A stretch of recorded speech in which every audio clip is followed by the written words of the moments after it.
Hoje eu vim falar sobre esse livro aqui, A Mente Bem Treinada. O que esse livro fala sobre o ensino de matemática? Essa era uma curiosidade que eu estava há bastante tempo. Saber, de fato, qual é a proposta para o ensino de matemática da educação clássica.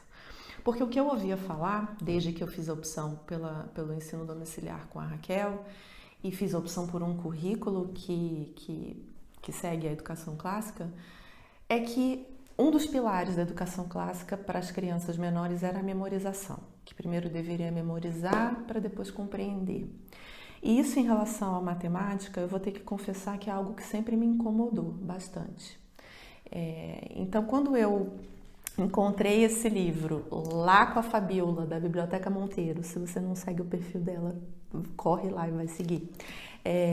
Eu falei, me empresta porque eu quero ler o que elas falam, que esses autores, acho que são eles, o que esses autores falam sobre o ensino de matemática na perspectiva da educação clássica para ver se é isso mesmo, né? Qual é a justificativa, por que tem que começar memorizando. Então, eu não li o livro inteiro, mas eu li todas as partes que dizem respeito ao ensino de matemática. Então, eu quero hoje aqui fazer um breve apanhado das principais coisas que eles tratam no capítulo 6, que é um capítulo que se chama A Alegria dos Números, Matemática, que é voltado para o ensino de matemática para crianças de 4, 5 até seus 9, 10 anos, tá? Então, já no início, os autores falam que o trabalho das famílias educadoras é colocar uma base, construir uma base matemática que deve ser levada muito a sério, tá? Eles falam também o seguinte, de fato, a matemática é uma linguagem, porque ela usa símbolos e frases para representar realidades abstratas. E para muitas crianças é uma linguagem como se fosse uma língua estrangeira, porque elas não crescem ouvindo essa linguagem ao seu redor. O educador clássico, eu estou aqui fazendo uma tradução livre, tá? Porque o livro está em inglês. Então eu estou lendo, mas fazendo uma tradução livre. O educador clássico pode mudar isso desenvolvendo o letramento matemático. Já vou falar o que é o letramento matemático. Ajudando os seus alunos, crianças, né, a dominar os fatos básicos, os conceitos básicos das operações. Preste atenção agora. Vou repetir. Ajudando as suas crianças a dominar os fatos básicos das operações, a memorizar esses fatos básicos. Então, quando eu cheguei, nessa parte, falei, realmente, esse é o tripé. Porém, vem a sequência da frase. E também compreender, e esse compreender está destacado em itálico, os conceitos por trás, tanto das operações quanto desses fatos básicos. Os fatos é o que a gente chama das tabuadas, né? Então eu já gostei, né? Aqui, falei, bom, ele está aqui dando uma ênfase, aparentemente, eles estão dando uma ênfase maior à compreensão do que à memorização, apesar de valorizar, sim, a memorização. E aí eu continuei lendo. Bom, o letramento matemático, só um parênteses aqui, quando a gente fala que uma criança, ela não é, espero não falar nenhuma bobagem, os pedagogos aí me corrijam, por favor, se eu estiver falando bobagem.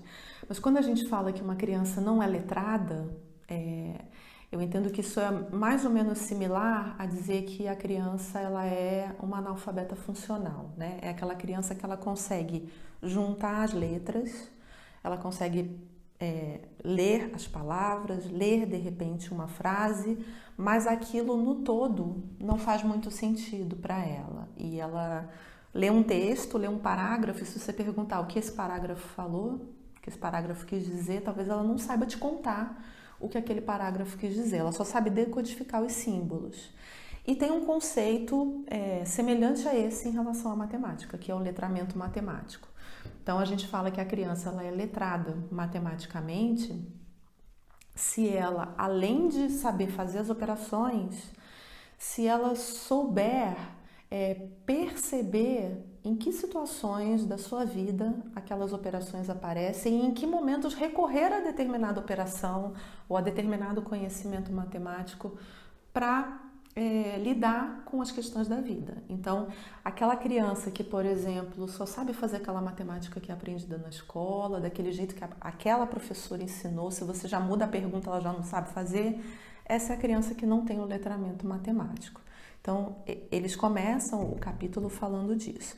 Depois eles vêm fazer uma distinção que eu achei muito interessante, que é a distinção da matemática procedimental para a matemática conceitual. Então, eles apresentam aqui, nas 2 páginas seguintes, essas 2 abordagens da matemática. E eu não vim aqui fazer defesa de nenhuma delas, apesar de que eu acho que já ficou meio evidente qual é o meu posicionamento, né? Mas a matemática procedimental é aquela que vai ser construída a partir das regras, dos procedimentos, dos algoritmos, sem necessariamente uma compreensão do que está sendo feito. Provavelmente é como você e eu aprendemos na escola há alguns anos atrás. Talvez eu há mais anos do que você. E a matemática conceitual é aquela que é construída a partir dos conceitos, a partir da compreensão dos conceitos matemáticos. Na matemática procedimental, possivelmente pode-se chegar à compreensão dos conceitos depois. E na matemática conceitual, possivelmente pode-se chegar aos procedimentos depois. Então, pode ser que nas 2 abordagens, no final do processo, quando a pessoa está adulta, ela tem tanto o procedimento quanto o conceito. Mas o mais comum é que uma matemática procedimental a pessoa absorva muitos procedimentos e poucos conceitos. E na conceitual, muitos conceitos e, infelizmente, muitas vezes poucos procedimentos. Depois eles fazem também uma distinção entre a abordagem do ensino de matemática numa perspectiva em espiral e numa perspectiva de dominar o conteúdo. Em espiral é quando a criança é apresentada a diversos conceitos ao mesmo tempo. Não ao mesmo tempo no mesmo dia, mas dentro da sua proposta curricular para um ano, por exemplo, ela vai ver diversos conceitos. Primeiro num nível básico, depois ela volta nesses conceitos num nível mais avançado e assim por diante ao longo dos anos. Já na perspectiva de dominar o conteúdo, né, que eles chamam aqui de Mastery Approach, você tem menos conceitos num ano ou num semestre ou num material que você for escolher, você vai ter menos conceitos, só que estudados de uma vez, já desde o básico até um nível um pouco mais aprofundado. Tá? Então, eles também fazem essa distinção entre essas 2 formas de abordar a matemática. No Brasil, a maior parte dos livros didáticos, pelo menos os que eu conheço, são nessa perspectiva de menos conceitos e aprofundar, e no ano seguinte, conceitos novos. O espiral não é tão comum. Depois eles vão falar um pouquinho da forma como a criança pensa.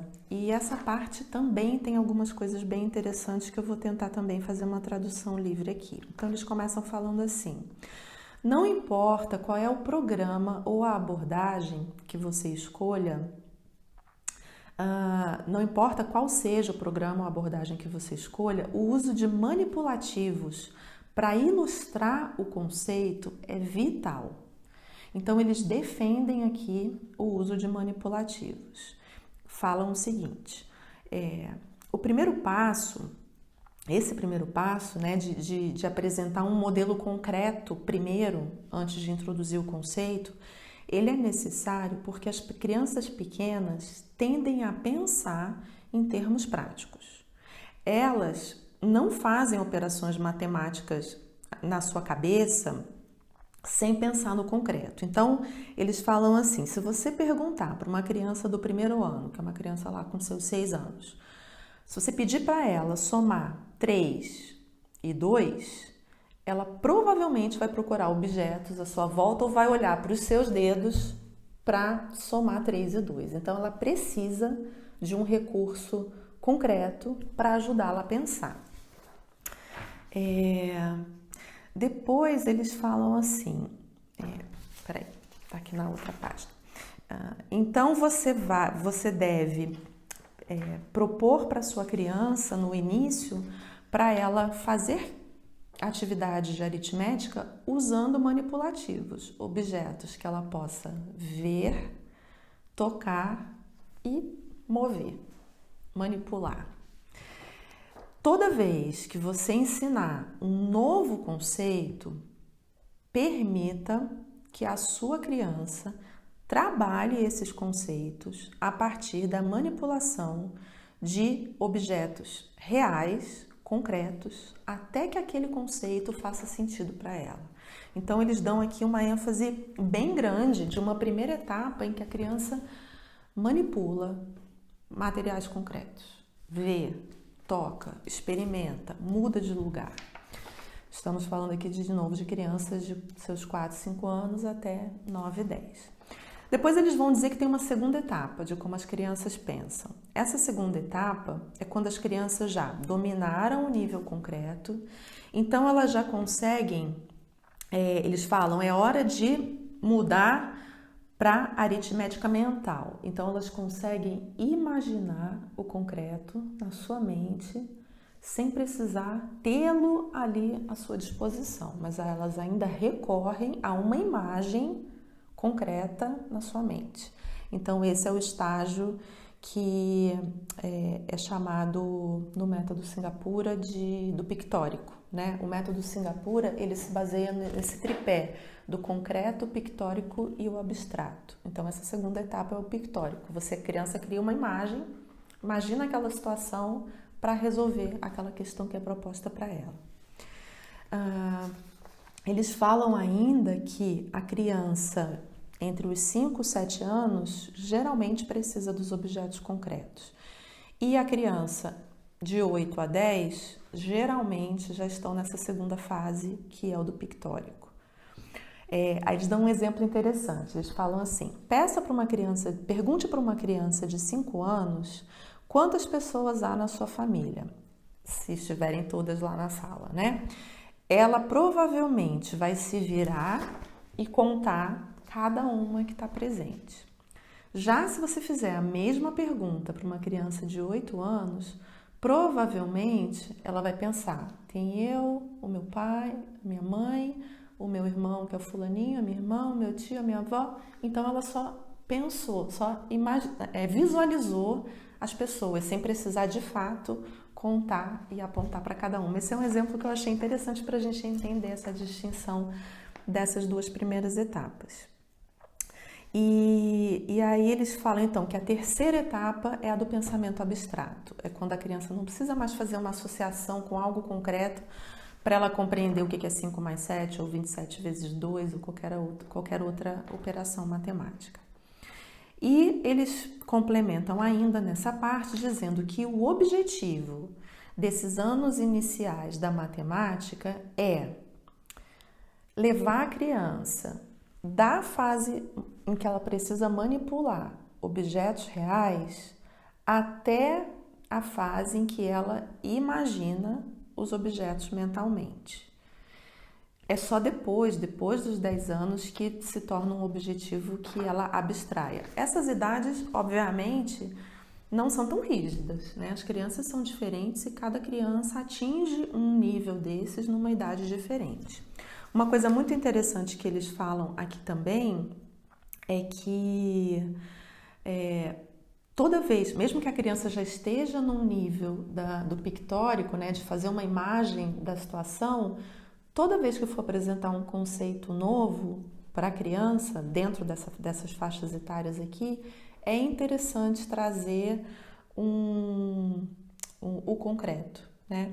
Mesmo para a criança que já entrou na fase da lógica, porque essa fase aqui na educação clássica é chamada da fase da gramática, né?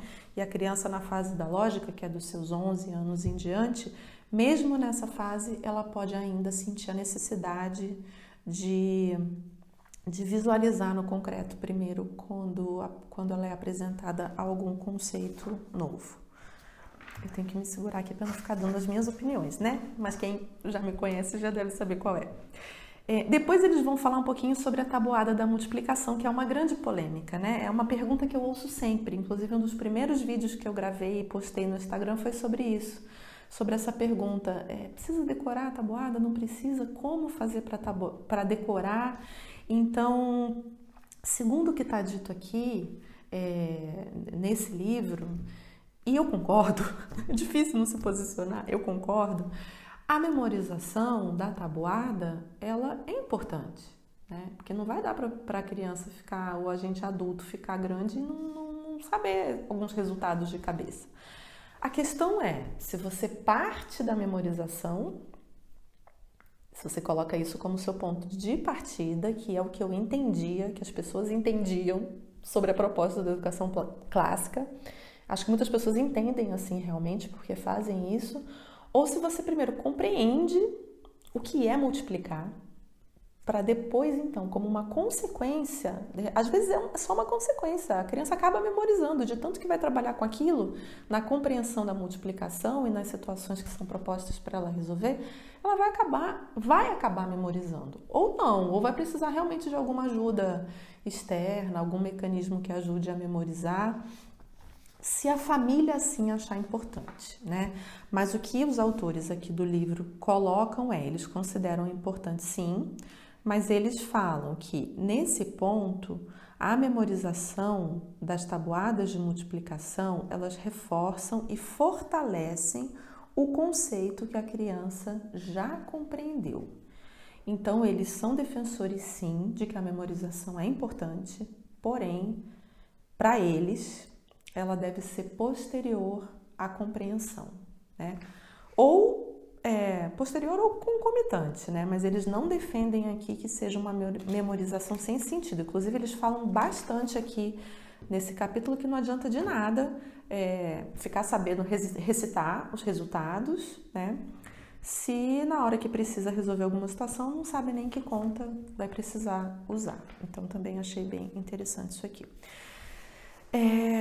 Lá pelo meio do capítulo, eles trazem uma seção intitulada Educate Yourself, então para se auto-educar, né? Para se educar, chamando as famílias educadoras para essa responsabilidade de aprender a matemática. Então eles falam o seguinte: para alcançar a matemática do seu filho, que o seu filho precisa aprender, você tem que primeiro desenvolver a sua própria compreensão.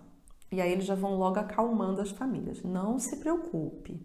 Quando chegar num nível mais avançado, você pode contratar tutores, professores, pessoas que dominem essa área do conhecimento para ensinar os seus filhos. Você não vai precisar ficar sabendo tudo de álgebra, de pré-cálculo e de outras áreas da matemática, trigonometria, geometria, probabilidade. Você não vai precisar dominar isso tudo para ter o seu filho educado em casa até o fim, né? Ou até, sei lá, antes dele ir para a faculdade, eu não sei que nível você quer chegar com ele. Você não vai precisar saber isso tudo.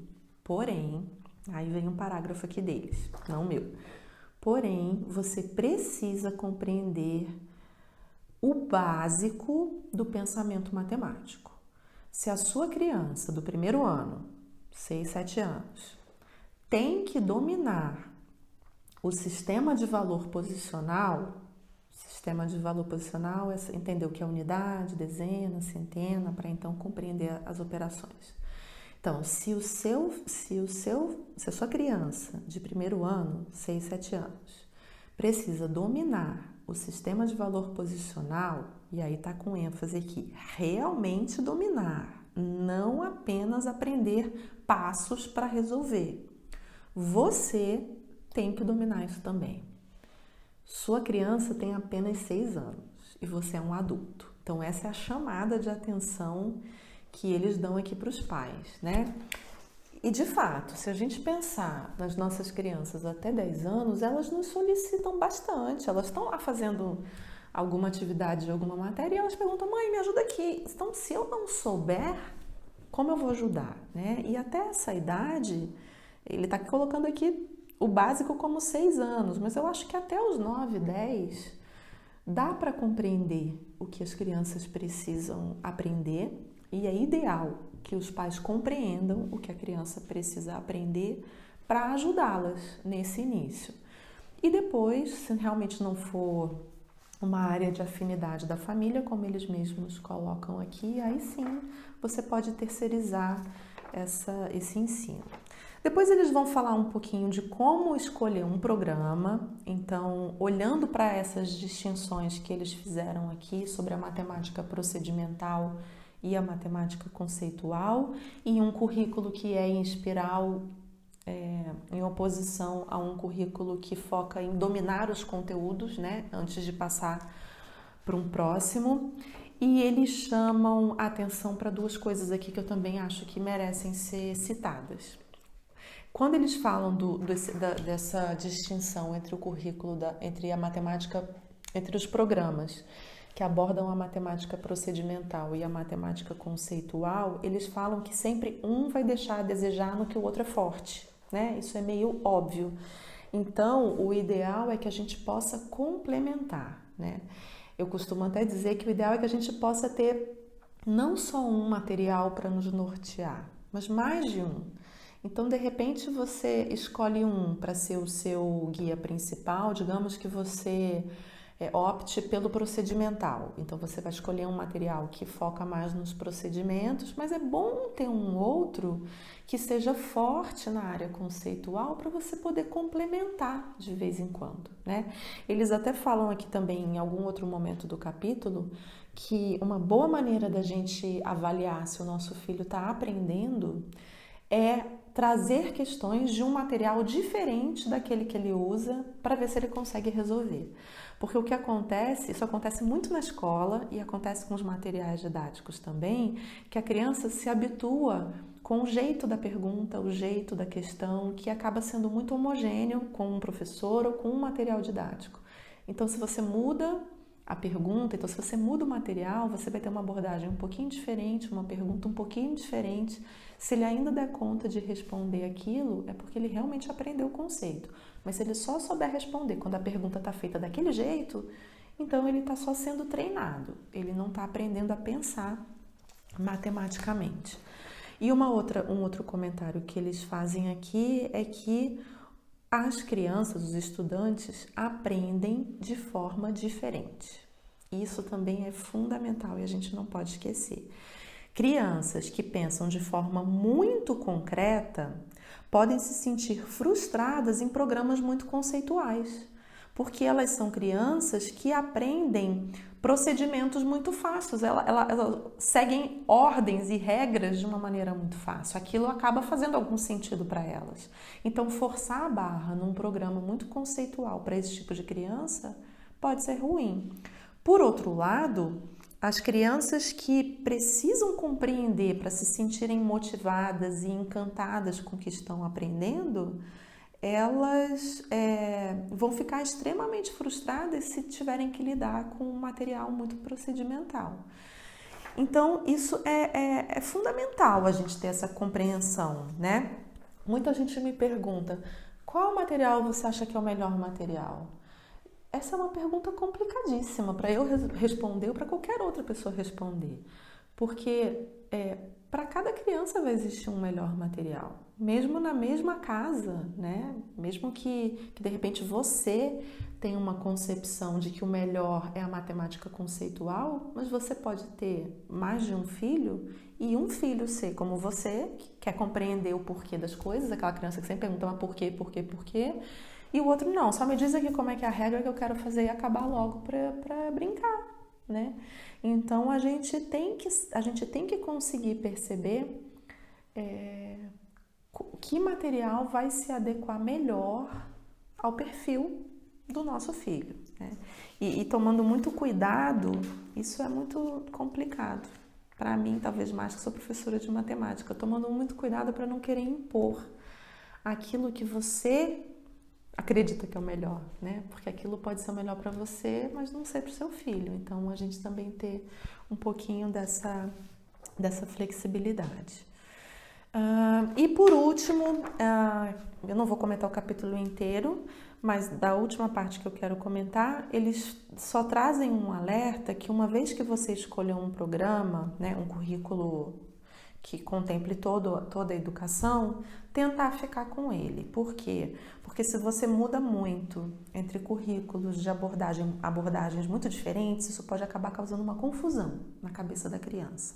Então, pelo menos nesses anos iniciais, né, fechando um ciclo, talvez seja bom você ficar com a proposta que você escolheu. Porém, eles trazem isso também. Se a sua criança está sofrendo a cada dia que você fala que ela vai ter que estudar matemática com aquele material, não pensa duas vezes e troca, né? Então, saber também ter esse discernimento em quando se deve insistir um pouquinho mais com um material e quando é a hora de trocar também. Cada um vai poder responder por si.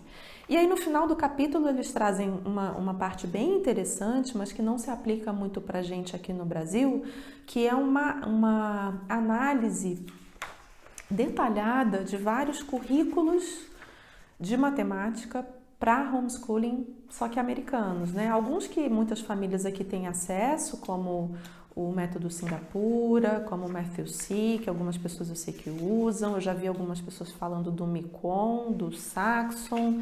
Então, eles trazem essa análise e situando cada um desses programas dentro dessas propostas. Esse é mais procedimental, esse é mais conceitual, esse trabalha o currículo em espiral, esse trabalha o domínio dos conteúdos antes de avançar.